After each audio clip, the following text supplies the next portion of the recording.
একটি দল, একটি আন্দোলন, একটি ইতিহাস। স্বাধীনতার পরবর্তী বাংলাদেশে সামরিক শাসনের ছায়া ভেদ করে যে রাজনৈতিক দলটি জাতীয়তাবাদের পতাকা উঁচিয়ে ধরেছিল তার নাম বিএনপি।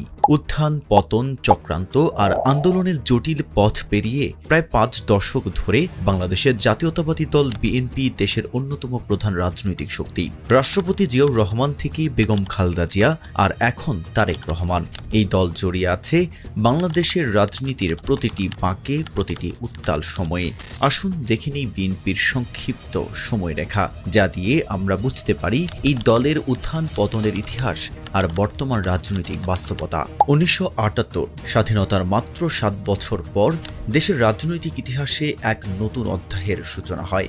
রাষ্ট্রপতি জিয়াউর রহমানের নেতৃত্বে মুক্তিযোদ্ধাদের একাংশ বাংলাদেশের জাতীয়তাবাদী দল বিএনপি গঠন করেন। ১৯৭৯ প্রথমবারের মতো দ্বিতীয় জাতীয় সংসদ নির্বাচনে অংশ নিয়ে ৩০০ আসনের মধ্যে ২০৭টি আসনে জয়লাভ করে বিএনপি।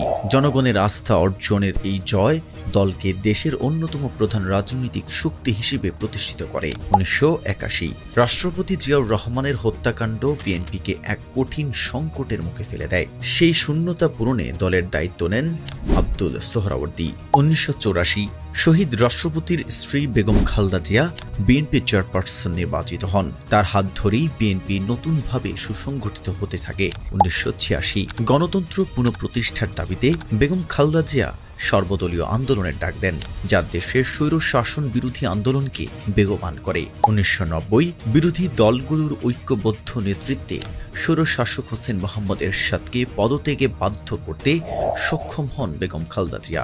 দেশের গণতান্ত্রিক ধারায় ফেরার ইতিহাসে এটি ছিল অন্যতম মাইলফলক। ১৯৯১ গণতান্ত্রিক নির্বাচনের মাধ্যমে বেগম খালেদা জিয়া বাংলাদেশের ইতিহাসের প্রথম নির্বাচিত নারী প্রধানমন্ত্রী হন। ১৯৯৬ দ্বিতীয় মেয়াদে বিরোধী দলীয় নেতা হিসেবে আবারও সরকারকে বাধ্য করেন আগাম নির্বাচনের আয়োজন করতে। বিএনপি তখন শক্তিশালী বিরোধী দলের ভূমিকায়। ২০০১ তৃতীয়বারের মতো জনগণের রায়ে প্রধানমন্ত্রী হন বেগম খালেদা জিয়া।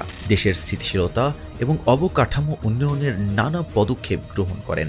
২০০৭ দলের স্থায়ী কমিটিতে তারেক রহমান সর্বজ্যেষ্ঠ ভাইস চেয়ারম্যান হিসেবে মনোনীত হন। ২০০৮ বেগম জিয়ার অনুপস্থিতিতে তারেক রহমান ভারপ্রাপ্ত চেয়ারম্যানের দায়িত্ব গ্রহণ করেন। সেই বছরের সাধারণ নির্বাচনে অংশ নিয়ে বিপুল ভোটের ব্যবধানে হেরে যায় বিএনপি। বেগম জিয়া সংসদে বিরোধী দলীয় নেতা হন। ২০১৪ তত্ত্বাবধায়ক সরকার ব্যবস্থা বাতিলের প্রতিবাদে বিএনপি জাতীয় সংসদ নির্বাচন বর্জন করে, যা দেশের রাজনীতিতে তীব্র আলোচনার জন্ম দেয়। ২০১৮ আওয়ামী লীগের একতরফা নির্বাচনের বিরুদ্ধে এক দফা দাবিতে বিএনপি আন্দোলন চালিয়ে যায়। বেগম জিয়ার অনুপস্থিতিতে তারেক রহমান দলে প্রধান নেতৃত্ব দেন। ২০২৩ সকল প্রতিকূলতা পেরিয়ে বিএনপি ১১১টি আসনে জয়ী হয়ে বাংলাদেশের সবচেয়ে বড় বিরোধী দল হিসেবে নিজেদের অবস্থান পুনরুদ্ধার করে। ২০২৫ দীর্ঘ রাজনৈতিক লড়াই ও আন্দোলনের মধ্য দিয়ে বিএনপি এখনও দেশের অন্যতম প্রভাবশালী বিরোধী দল। তারেক রহমান লন্ডন থেকে দলীয় কার্যক্রম পরিচালনা করছেন এবং নতুন প্রজন্মের নেতারা রাজপথে সক্রিয় রয়েছেন।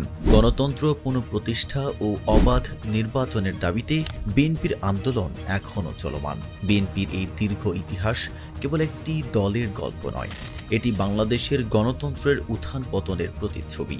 লড়াই, আন্দোলন, দমন পীড়ন আর আশা সবকিছুর মধ্যেই বিএনপির রাজনৈতিক যাত্রা এখনও চলমান।